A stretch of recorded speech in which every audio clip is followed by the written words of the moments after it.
All right, let's jump right into a topic that's, well, it's one of the most mind-bending ideas out there. Black Swan events. We're talking about those totally shocking, out-of-the-blue moments that completely flip the script on everything we thought we knew about predicting the future. So just think about this for a second. What if the biggest, most important events in our world, the ones that shape everything, are literally impossible to predict? I mean, not just hard to predict, but completely unknowable until they hit. It's a huge thought, kind of scary even, and it's exactly what we're going to unpack today. So where does this idea even come from? Well, picture this. For centuries, literally centuries, everyone in the old world was absolutely certain that all swans were white. I mean, why wouldn't they be? They'd seen millions of them. It was just a fact. Until, that is, explorers got to Australia. And what did they find? You guessed it, black swans. And just like that, with one single discovery, a truth that had stood for thousands of years was just gone. And that one shocking black swan became the perfect metaphor for this whole idea, thanks to the writer Nassim Taleb. So let's get into it. What exactly is a black swan event? Okay, so here's the official breakdown. A black swan event is, first off, super rare, a total surprise. Second, it has a massive, game-changing impact. But it's the third part that's the real kicker. After it happens, our brains trick us. We look back and we invent stories to make it seem like it was predictable all along. We tell ourselves, oh yeah, we should have seen that coming. So let's really dig into these three things. Rarity, right? It's a total outlier. Extreme impact. Think about the invention of the internet or the 2008 financial crisis. These things didn't just nudge the world, they completely changed the game. But that third piece, retrospective predictability, that's the real trap. It's our human nature to look back and connect the dots.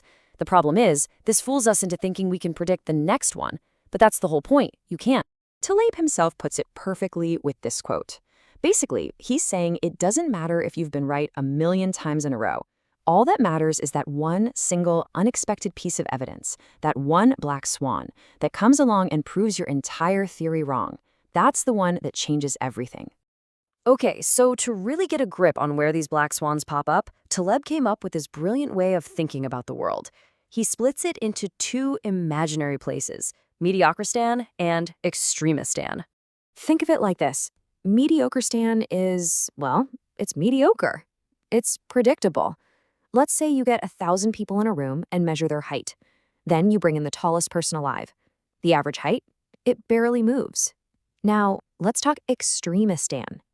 You get those same 1,000 people, but this time you measure their wealth. Then Bill Gates or Jeff Bezos walks in.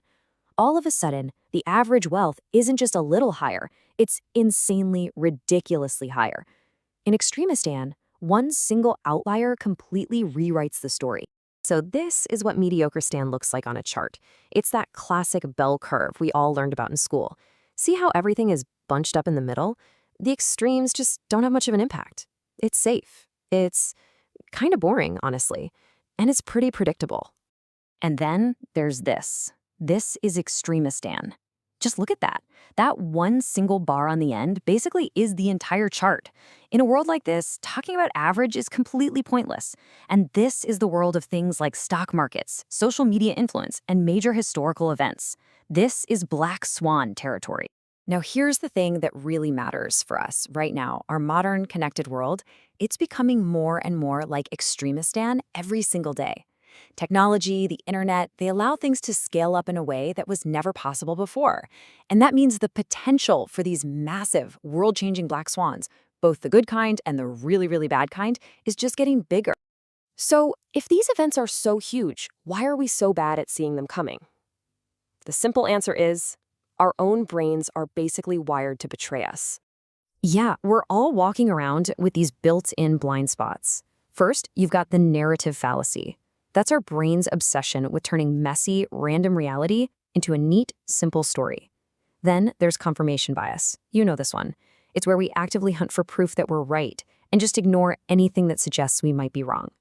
And then there's this really sneaky one called silent evidence.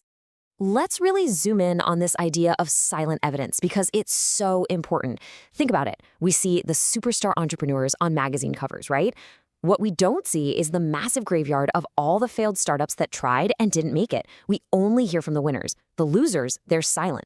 This gives us a completely warped sense of the odds of success because all the evidence of failure is hidden. And if your map of reality is that wrong, how can you possibly navigate it? Okay, so if we've established that trying to predict the future is basically a lost cause, what are we supposed to do? Just give up? Well, no. This is where we get practical.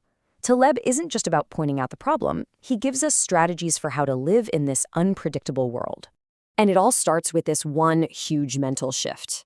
The goal is not to predict. It's to build robustness. Stop trying to guess what the next big thing will be. Instead, build your life, your finances, your projects in a way that they aren't destroyed by surprises, and maybe can even get stronger from them. So here's a really concrete way to think about it, the barbell strategy. Imagine a barbell with weights on both ends and nothing in the middle. On one end, you put almost everything, say 90% of your resources, into something extremely safe, stuff that can't really blow up. Then with the other 10%, you take big, bold, high-risk bets. The worst that can happen is you lose that 10%. But the best that can happen, you catch a positive black swan and your upside is practically unlimited. What you're doing is avoiding that risky, muddled middle. And you can apply this logic to pretty much anything. First, just be way more skeptical of experts and their forecasts. Don't waste time trying to predict what's going to happen. Instead, just focus on what you can control. Build in some safety nets, some redundancy. And finally, practice something called via negativa, which is a fancy way of saying it's easier to know what's bad for you than what's good for you. So instead of trying to add the next big thing, focus on removing your vulnerabilities. All right, as we bring this all home, I want to leave you with one final thought to chew on. Look, the big takeaway from the Black Swan isn't that the world is hopeless. It's a lesson in humility.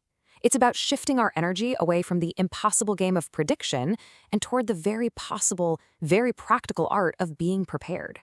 So the real question for you is this: are you spending your time trying to predict the future, or are you busy building a future that can handle any surprise?